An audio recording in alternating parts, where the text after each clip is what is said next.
Ayan guys, good morning sa lahat. Ito pala yung update natin sa final natin. Dito tayo ngayon sa loading station ng BRP Reduce Race Season 5 final lap, Trento, Mindanao na ata yun, Agusan del Sur. Dito tayo ngayon sa loading station, nag-stamping na po ng final natin. Bali kabilang pakpak na naman, puno-puno na yung pakpak. Pag nahuli to, nadagit, sigurado hindi na papakawalan to. Yan, bali yan yung entry natin, 3. Nakapila pa nga at gawa na marami ng tayo mag-loading, marami pang tira. Yeah, good luck na lang sa lahat.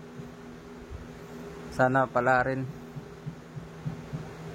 Yan, ganyan-ganyan ng Bernis pala to, yung April 19, 2025, 7:07 ng umaga. Bali ito pala ikakarga na papuntang Tacloban.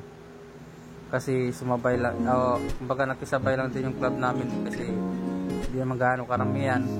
Kasi final din ng TPC na club sa Tacloban yun. Kaya ito, abang-abang tayo. Umaga, bali Sabado pala to kasi ito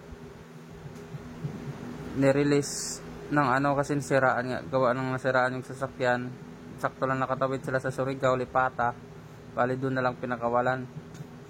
Alas 8:59 ng umaga. Kaya bali hindi na maabot sa final talaga.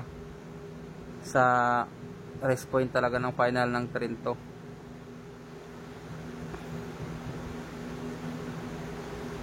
Yan, wala din sila maayos na wala din sila malapit na pag-ayusan ng sasakyan at malayo daw kaya hindi rin na agapan paggawa.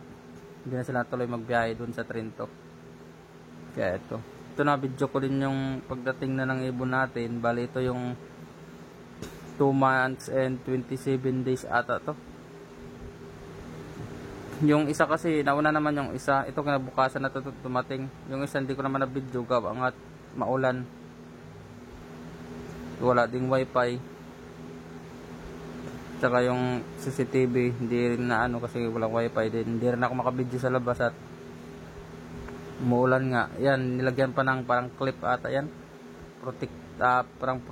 protection sa sticker para pag kung mabasa man hindi masira sticker, hindi matatanggal. Bali ito pala yung natin unang dumating.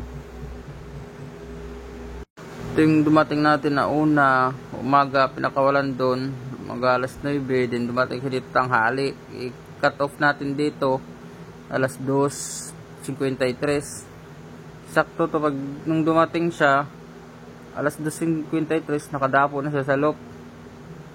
Kaya yun, pinapasok ko pa din. Pag nung ikinlock ko na 9:96 na lang, hindi rin umabot. Din ito naman yung isa, hindi ko na-expect na uuwi din to kasi sobrang bata pa to. Kinarga ko to ng first lap, sobrang inakay pa, umiiyak pa. Yung hirap ng reduce race dito, east, west, north, tapos south. Hindi ko akalain na tapusin niya din yung laro. Kaya bilib din ako dito. Maraming din bumibilib dito pero ganoon talaga. Pero karga natin ulit to sa Allbird. Siguro palag na to. Nakaibalik ko din pala yung parents nito kasi magandang material na din yung nito maganda yung performance ng anak kasi nakay pa lang, pumalag na. Yun lang, kapatids. Tayo nakadali.